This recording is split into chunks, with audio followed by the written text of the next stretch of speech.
Merci de suivre cette édition complète de l'information sur Equinox Télévision.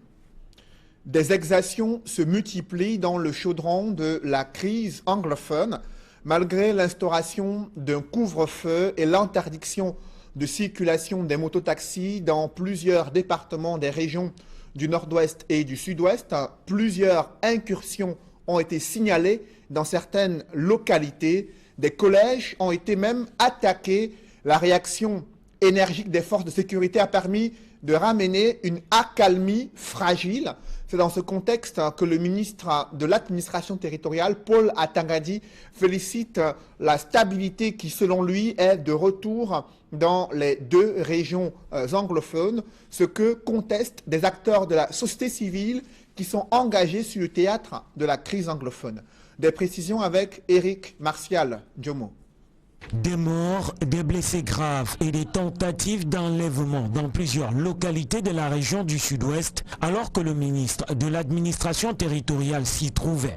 La descente de Paul Atangadi semble donc loin d'avoir apporté une solution à la barbarie sur le terrain. C'était peut-être une descente de courtoisie pour aller se représenter à la population que bon, voici, vous criez depuis un bon moment qu'il n'y a pas un ministre de l'administration territoriale, il n'y a pas un anglophone qui occupe les postes de souveraineté. Donc voici moi, je suis maintenant nommé, donc calmez-vous. L'on note que le ministre a soigneusement évité les grands foyers de tension où sévissent les sécessionnistes.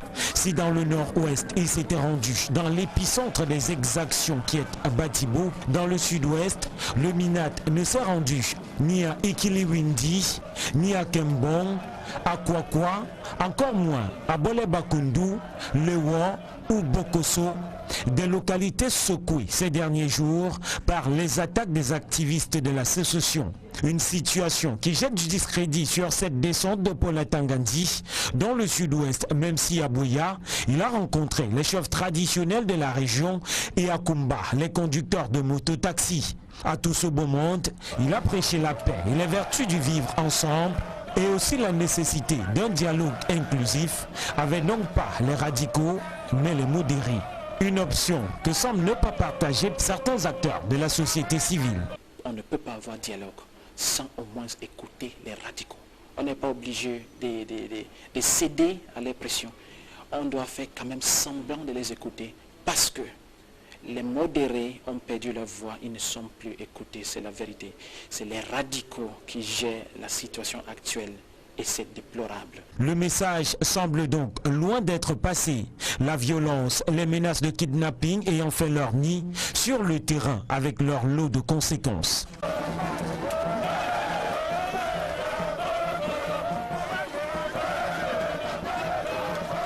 Vous l'avez vu dans ce journal, une accalmie fragile observée dans les régions du sud-ouest et du nord-ouest. Ce tour de vis sur la sécurité intérieure et les messages de paix du ministre de l'administration territoriale peuvent-ils calmer les tensions sur le théâtre de la crise anglophone? Des politologues se prononcent sur la méthode Atangadi dans ce reportage de Élisée Bogba et Guy Zogo.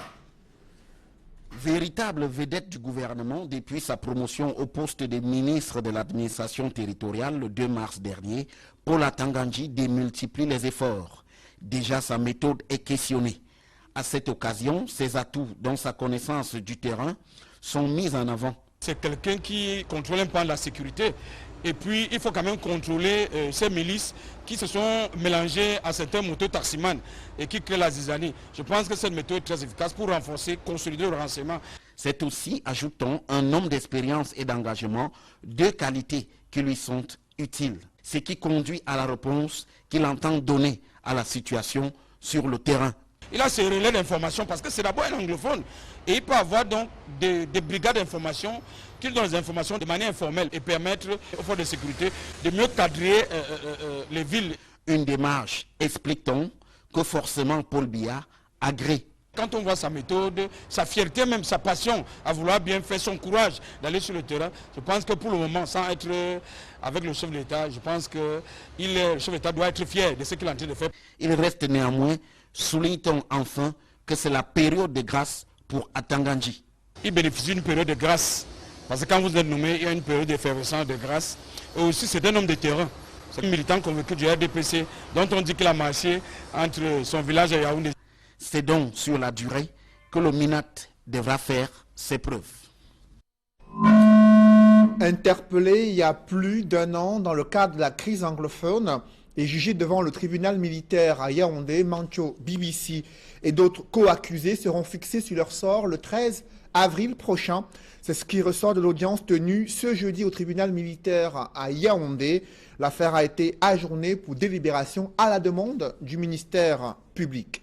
Et sur les derniers développements de la crise anglophone, nous en parlons tout de suite avec un expert des questions de paix et de sécurité. C'est un chercheur qui a travaillé sur des rapports internationaux sur le terrorisme en Afrique subsaharienne, les violences politiques et le trafic des êtres humains. Joseph Leyangoula, bonsoir. Oui, bonsoir, monsieur Cédric Bouffélé. Vous avez suivi ces 2 derniers développements sur la crise anglophone avec la visite de travail du ministre de l'administration territoriale, Paul Atanga-Ndji, une visite qui intervient au moment où des exactions se multiplient dans certaines localités des régions du nord-ouest et du sud-ouest, avec des écoles qui sont désormais prises pour cible par des groupes armés. Qu'est-ce qui explique déjà le choix de ces nouvelles cibles sur le théâtre de la crise anglophone? Déjà, on évolue inéluctablement vers l'escalade dans la région anglophone. Les troupes en présence ou les forces en présence, les forces séparatistes se radicalisent dans leur mode d'action et mutent même d'ailleurs ce modus operandi. Au départ, ils s'en prenaient particulièrement aux cibles militaires. Désormais, les objectifs civils entrent notamment dans leur collimateur. On a vu des élèves qui ont essayé d'être enlevés.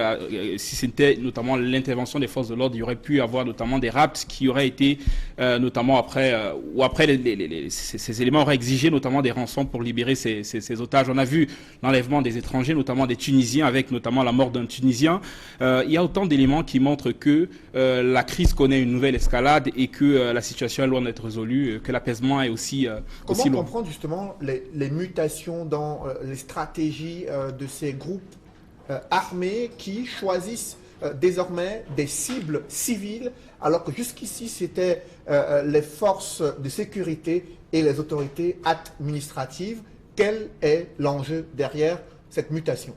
L'action des forces séparatistes dans les régions anglophones vise notamment à fragiliser les piliers de l'État et cela passe notamment dans un premier temps par la paralysie de l'action de l'État dans la région de manière à le contraindre à abandonner ses missions régaliennes, que ce soit la justice, l'école. Il faut empêcher que ces services ne fonctionnent. Je reviens d'ailleurs d'un département, notamment je reviens de la ville de Manfé. J'ai pu sillonner par exemple le village de Kembon où on a vu des écoles, des dispensaires, des services publics abandonnés par les populations et par les agents de l'État. C'est essentiellement ce que recherchent les terroristes, paralyser l'action de l'État. Et deuxièmement, il faut tout naturellement opérer ce que j'appelle un démembrement institutionnel de l'État en s'attaquant au symbole de l'État et en évinçant de la région tout ce qui incarne l'autorité de l'État. C'est par exemple l'attaque et l'enlèvement du secrétaire général à la commune ou encore l'enlèvement notamment du sergent-chef qu'on a pu observer notamment dans certaines régions du Sud-Ouest. On peut également citer des attaques mortelles portées contre le délégué des affaires du cadastre et des affaires foncières. Il y a autant de cibles qui sont prises et qui visent notamment à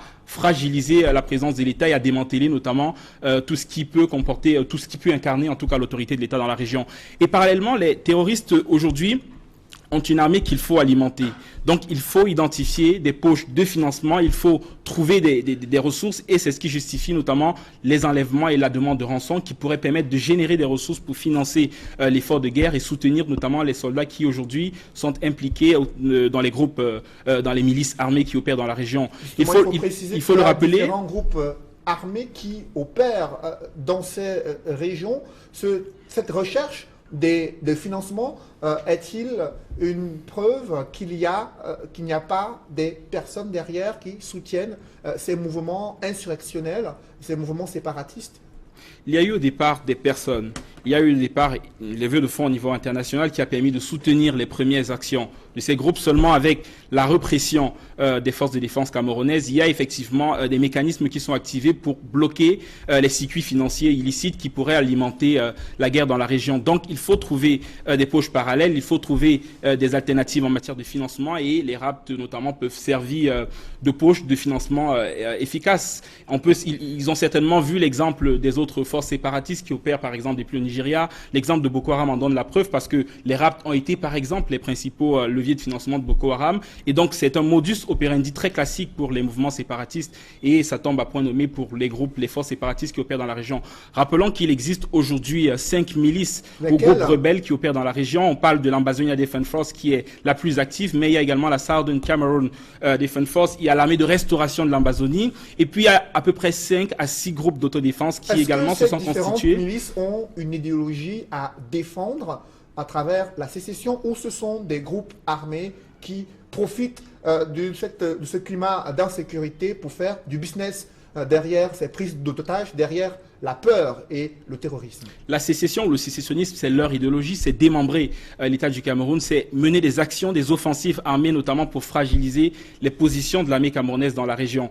Seulement ici, il y a effectivement une riposte organisée des pouvoirs publics qui malheureusement provoque également des victimes collatérales, et les forces séparatistes capitalisent sur les frustrations, capitalisent sur les douleurs et le sentiment de revanche des populations pour continuer de recruter et alimenter la guerre qui sévit aujourd'hui dans les régions anglophones du pays. Précisons que le ministre de l'administration territoriale estime que la situation se stabilise dans les deux régions. Paul Atangandi a prescrit des mesures, notamment l'interdiction de circulation des motos-taxis. Il a renforcé le renseignement prévisionnel. Il a également demandé au gouverneur d'instaurer les couvre-feux, de les prolonger. Que pensez-vous de ces mesures prises sur le théâtre de la crise anglophone? Le gouvernement du Cameroun n'a jusqu'ici pas tiré les leçons de la gestion maladroite de la crise, notamment de l'extrême nord, la crise de Boko Haram. Ils ont pu, devant la menace de plus en plus récurrente de Boko Haram, interdire les mototaxis, ce qui a contribué notamment à fesser l'économie d'une région où la plupart des personnes qui travaillent dans le secteur informel vivent de cette activité, et donc n'auront d'autre choix que de s'enrôler dans des groupes qui leur offrent, bien entendu, des rétributions, qui leur offrent un statut social, etc. Donc il faut effectivement éviter ce genre d'erreur dans la réponse. Il faut éviter également le tout sécurité dans lequel le gouvernement est en train de s'enfoncer et qui ne contribue qu'à radicaliser la situation. Il faut naturellement que les forces de sécurité camerounaises s'entourent d'un maximum de précautions. Parce que ce qu'il faut rappeler, c'est que la guerre contre l'insurrection, en tout cas l'enjeu principal d'une guerre contre-insurrectionnelle, c'est notamment la légitimité. Il faut que les autorités ou les forces de défense et de sécurité gagnent en légitimité. Les principaux enjeux qu'ils doivent poursuivre, c'est un enjeu d'image, c'est un enjeu d'adhésion, c'est un enjeu d'influence. Ils doivent gagner l'adhésion de la population, notamment pour rendre opérationnel le renseignement populaire. Sinon, il y aura une population qui entretiendra effectivement une antipathie vis-à-vis de l'armée et qui rechignera à coopérer et donc soutiendra de façon tacite les groupes séparatistes qui sont bien entendu tapis dans la population. Il y a la question du dialogue qui est très attendu. La société civile qui ne cesse de le demander, la communauté internationale également qui a mis la pression sur le gouvernement durant plusieurs mois. Est-ce que c'est un axe qui pourrait permettre de décrisper les tensions dans ces deux régions? C'est même en tout cas le point essentiel sur lequel aujourd'hui toute l'attention devait être focalisée. C'est le dialogue. Il faut rétablir le dialogue entre les différents protagonistes. Et lorsqu'on parle de dialogue, c'est un dialogue inclusif qui doit intégrer à la fois les acteurs modérés de la crise, mais qui doit aussi s'adresser, qui doit inclure notamment ceux qui aujourd'hui trouvent dans la violence un moyen d'expression. Parce qu'il y en a qui, dans la rhétorique séparatiste, ils font juste de la surenchère, notamment pour lever les demandes et obtenir après des concessions, notamment sur le fédéralisme, obtenir des concessions sur plus d'autonomie. C'est ce qu'il faut comprendre et donc engager un véritable dialogue avec ces acteurs, comprendre leurs griefs, comprendre leurs revendications. Parallèlement, il faut multiplier les actes d'apaisement. Par exemple, que font encore aujourd'hui plus de 500 personnes arrêtées dans le cadre de la crise anglophone. Ils sont aujourd'hui plus de 500 qui croupissent notamment dans les prisons centrales de Yaoundé, de Boya, de Bamenda et qui malheureusement ne connaissent pas leur avenir, qui n'ont pas encore les procès ne cessent d'être renvoyés et donc qui aujourd'hui sont en prison emprisonnés, pourtant ils pouvaient incarner des voix modérées qui pourraient s'adresser aux populations et apaiser les cœurs de ceux qui aujourd'hui sont radicalisés et tenter de rejoindre les groupes séparatistes. Qui est le fils de Aya Paul, qui s'est exprimé dans l'un des reportages diffusés en ouverture du journal, qui estime que la voix des modérés n'est plus entendue et que c'est celle des radicaux qui prend de l'ampleur sur le théâtre de la crise anglophone. Est-ce que vous partagez ce point de vue? Tout à fait, je le partage parce que aujourd'hui, qui sont ceux qui sont au devant de la scène, notamment pour apaiser les tensions dans la région, c'est Paul Atangadi, qui tout le monde, tous les Camerounais connaissent aujourd'hui la perception que les populations des régions anglophones se font de ce personnage aujourd'hui.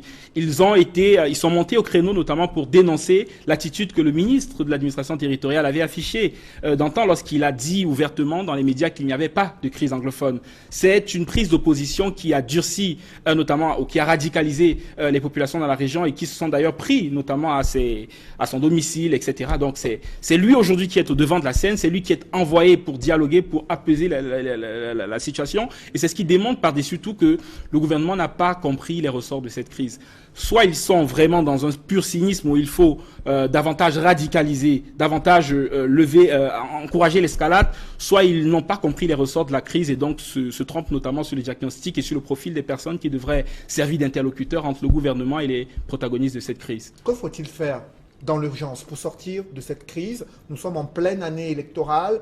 On a suivi de nombreuses tensions qui ont émaillé le processus des sénatoriales dans certaines localités du sud-ouest. La situation pourrait être pire au fur et à mesure qu'on évolue en cette année électorale. Que faut-il faire, Joseph Leyangoula? Il faut un véritable dialogue avec tous les acteurs.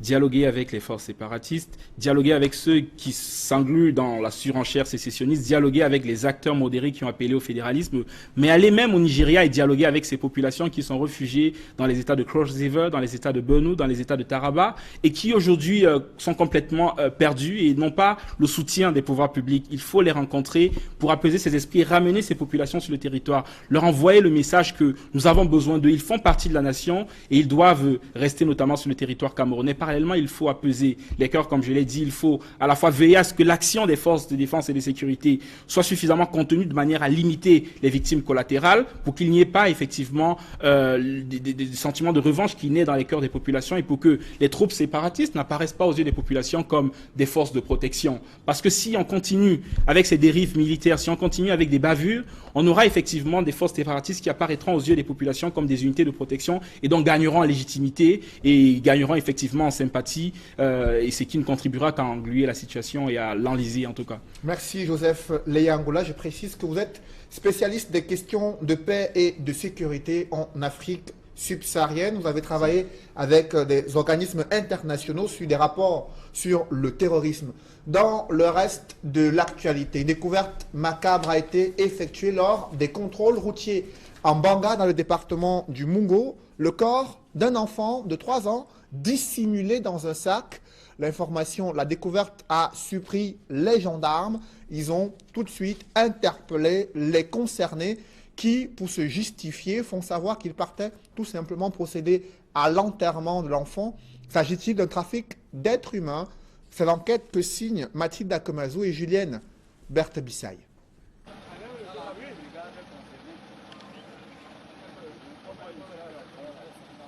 Ce sac ne contient pas de bagages, mais la dépouille d'un bébé.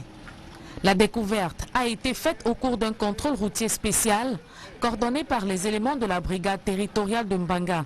Les intéressés, les gens qui sont interpellés sont sortis en 3e position. Les 2 n'avaient pas de cadre. Ils m'ont approché, me disant qu'ils voulaient causer avec moi. Je n'ai pas pu me dire. J'ai vu l'homme en question, il tremblait. Je ne savais pas pourquoi il tremblait. Je lui ai demandé de me sortir son sac de voyage, parce que je vais lui trembler. Quand je lui demande de faire sortir mon sac de voyage, il m'approche intimement et dit, mais restez à distance. Pourquoi vous m'approchez? Il me dit, chaque fois on pose. J'ai un corps dans la voiture. Je veux qu'on pose, je prends un corps. Le corps, il dit, le corps, comment on fait, dans quelles conditions? Il dit, c'est un sac, c'est le corps de mon enfant. C'est comme ça que j'ai saisi le commandant de compagnie, le commandant de brigade. Le commandant de brigade, pour besoin d'enquête, a fait appel au procureur et un médecin. Sur la nationale numéro 5, usagers de la route et véhicules sont passés au peigne fin. La campagne, qui vise en réalité à lutter contre les cas de trafic de stupéfiants et d'excès de vitesse sur cet axe routier, a également permis de démasquer un faux agent de la marine.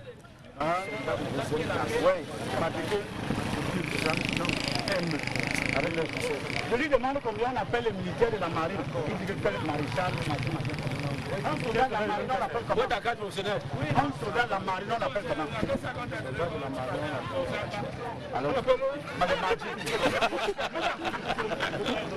Ce dispositif de gendarmes veille au grain pour mettre fin à toutes sortes de dérives sur les axes routiers. Un cartel de drogue démantelé dans le 5e arrondissement de Douala après des multiples plaintes des populations, des quartiers, Cité des Palmiers, Bédi et Ndokbong, mais également au niveau de l'hôpital général de Douala. Il s'agit d'un gang de présumés receleurs et bandits arrêtés en possession d'importants stocks de stupéfiants. La mise en cause ni les faits, les enquêtes se poursuivent. Des précisions avec Eukwa Claude et Auréole Tchoumi. Ils sont 8 jeunes, dont la moyenne d'âge varie entre 23 et 32 ans. Leur coin de repère, le pont Bao, non loin du marché de Bonamoussadi. Leur spécialité, la vente et la consommation du chanvre indien, du cannabis, du tramol et bien d'autres stupéfiants. Une activité devenue régulière et qu'ils mènent à cœur vaillant. Dans la nuit du mercredi 28 mars, ils sont tombés dans les mailles des éléments de la gendarmerie nationale de la compagnie de Douala 2, à Ndokbong. Mais tous clament leur innocence. Ce n'est pas pour moi. Celui qui avait ça, il est parti quand les policiers sont arrivés. Il est parti où? Il a fui parce qu'il a vu les policiers. Vous le connaissez, non? Moi, je ne le connais pas. Souvent comme ça, moi, je sors du basket. Le basket n'est pas loin de là où ils sont. Actuellement, on m'a attrapé, je n'avais rien. Je suis même souffrant. On m'a pris sans rien. Je dis bien sans rien. Non, papa, il va au monsieur qui m'a pris. On m'a pris sans rien. Je dis bien sans rien. Je vous le jure. Je vous le jure. Voilà ceux qui m'ont pris. Je vous ai dit que c'est Rasta qui fournit à Bao. Moi, on m'a pris sans rien. Rasta en prison? Oui, Rasta en prison. Il peut être en prison, il fournit encore. C'est ce que j'ai dit alors que moi, je ne fumais pas. Alors, on ne m'a pas pris avec des trucs. Moi, je viens à peine d'aménager à Makepe et Bellali chez ma tante qui vient du Moumouri. C'est la vérité. Oui, ça fait 2 jours. Ça fait 2 jours que j'ai connu le pont Bao. Comme j'ai eu l'accident, je suis allé me faire masser là-bas. Et c'est de là où j'ai vu comment les gens sont assis. Et quand je suis venu aussi, je suis venu m'asseoir par rapport à mon traitement pour attendre mon docteur. C'est subitement la police est venue, la gendarmerie est venue. À l'origine de l'opération de gendarmerie, les nombreuses plaintes déposées à l'état-major de la compagnie Douala 2 de Ndokbong par les populations de l'arrondissement de Douala 5e.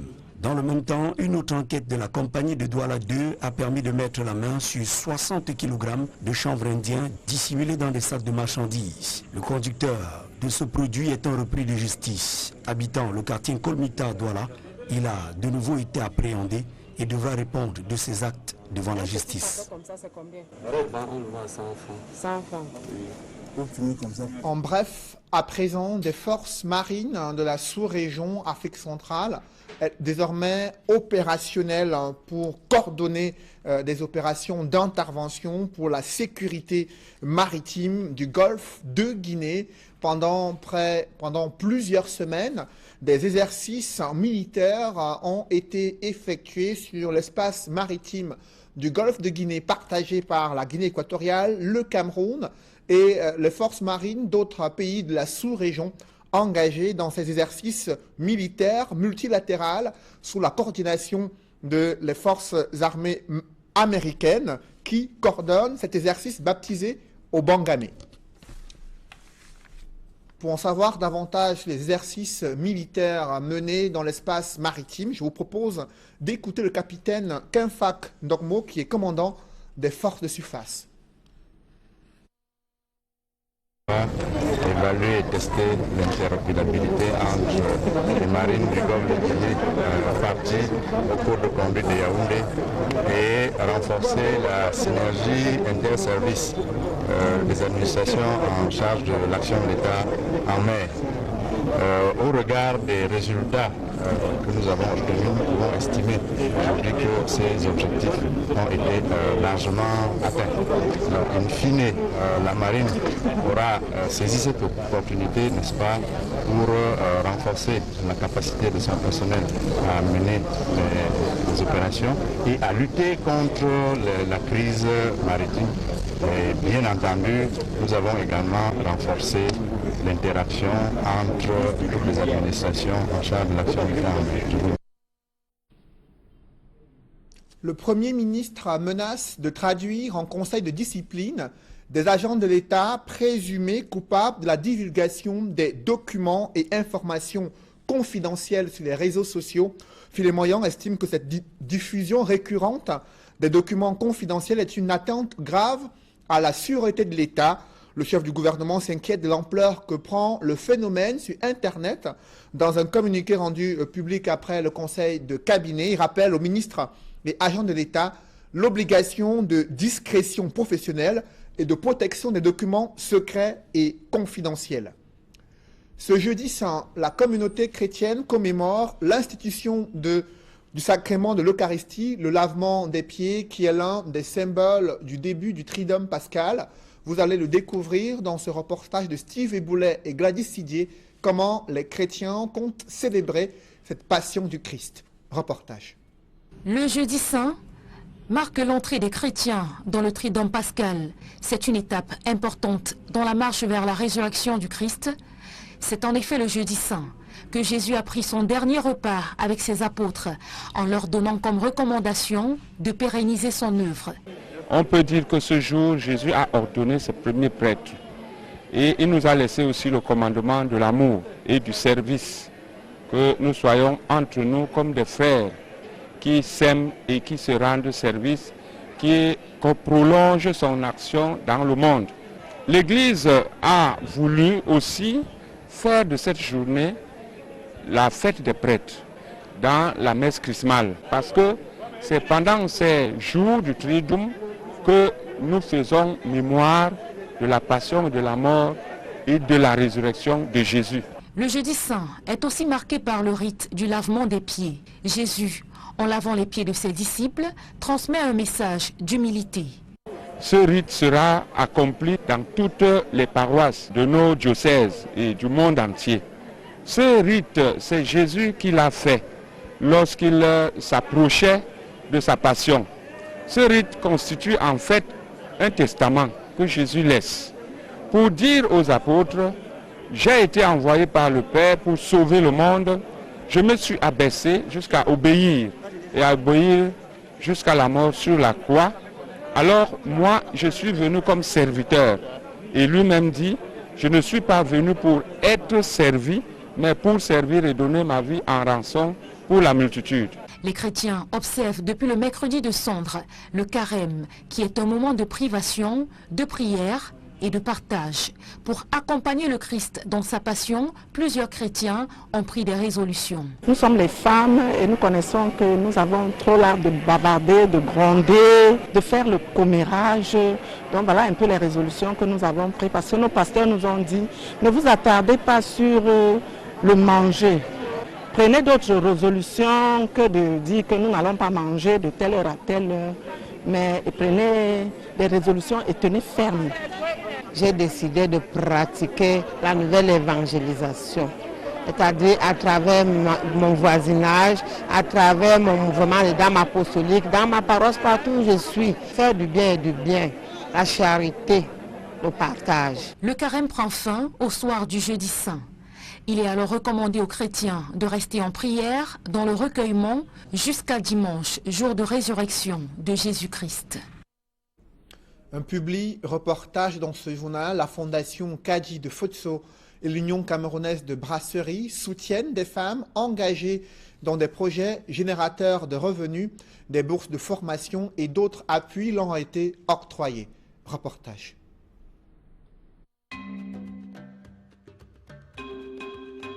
Ngwakabia Sipora Béatrice. Je fais partie de la première cohorte des bénéficiaires du UCB International Women's Scholarships. It's quite delicate to say it is not something for the women, but At this point and at this time, the women have to go into the field where they were not expected to go because the population of the world is increasing and the women are increasing too. So if we have to teach our children how to go about it, then we have to know it. Intensifier la lutte contre les discriminations à l'égard des femmes, renforcer le partenariat pour le développement durable, c'est le thème qui a marqué la 33e édition de la Journée internationale de la femme. Hommage à cette célébration et surtout soucieuse de contribuer à l'émancipation des femmes au Cameroun et encore plus de démontrer sa solidarité en leur faveur, la Fondation Fouatoula Kajide-Fosso, en partenariat avec l'Union camerounaise de brasserie UCB, a lancé depuis le 23 février un concours offrant aux femmes la possibilité de gagner des bourses de formation professionnelle. UCB and the Kaji Foundation is giving an opportunity for you to realize our dreams. One of which I've realized, so I think if you venture into this, your dreams could be realized as well as you getting to meet different people with different backgrounds. So I just urge you guys to try your luck, take action in your ideas and see what comes out of it. Thanks to UCB and Kaji Foundation.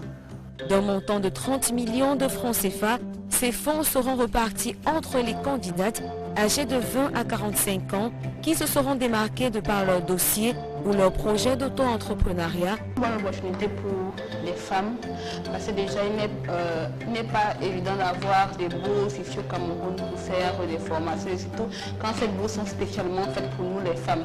Là, ça montre vraiment qu'on donne la valeur aux femmes de faire tout ce qu'elles peuvent faire. Les femmes sont dans un domaine de l'énergie qui est un domaine porteur de demain, l'énergie renouvelable. C'est vraiment un grand plus pour nous les femmes de pouvoir faire cela et pouvoir montrer aux autres femmes que non, déjà avec UCB, avec cette opportunité que UCB, la Fondation Kaji nous donne, nous pouvons déjà être totalement pratiques sur le cas des énergies renouvelables et pourquoi pas demain être notre propre patron dans nos propres entreprises. Seuls les meilleurs seront sélectionnés, comme ce fut le cas à la première édition en 2017, édition au cours de laquelle une trentaine de jeunes Camerounaises ont bénéficié de cette magnifique opportunité offerte par la Fondation Fouatoula Kajide-Fosso. Mon projet, qui est celui de la pisciculture intégrée à la porciculture, aussi c'est le temps. Dans les appâts, là, nous avons 2 appâts dans lesquels nous avons les géniteurs dans l'autre et les laves. Dans les temps, nous avons déjà mis une centaine d'éléphants. Je ne vais cesser d'exprimer ma gratitude vis-à-vis de la Fondation Kajide-Fosso et UCB pour ce qu'ils ont fait pour moi. Certes, j'avais déjà ce rêve et un projet bien ficelé, mais grâce à UCB, j'ai pu réaliser. Ce que je peux donner, c'est de croire en ses rêves et de continuer à chercher les moyens et les opportunités pour pouvoir les réaliser. Les candidates seront sélectionnées sous la base de projets touchant des domaines innovateurs dans lesquels elles aimeraient entreprendre ou encore être formées, comme infirmières gérontologues, les secteurs porteurs à l'instar de la mécanique, la menuiserie métallique, le transit, l'hôtellerie, les nouvelles technologies de l'information et de la communication, l'élevage, l'agriculture, les énergies renouvelables et l'électricité. Pour faire partie de cette belle aventure, il suffit juste de constituer un CV et de se rendre sur le site de l'entreprise citoyenne UCB, www.sa-ucb.com, de remplir le formulaire et postuler. Avec la Fondation Fouatoula Kajide-Fosso, chaque femme doit bâtir son autonomie.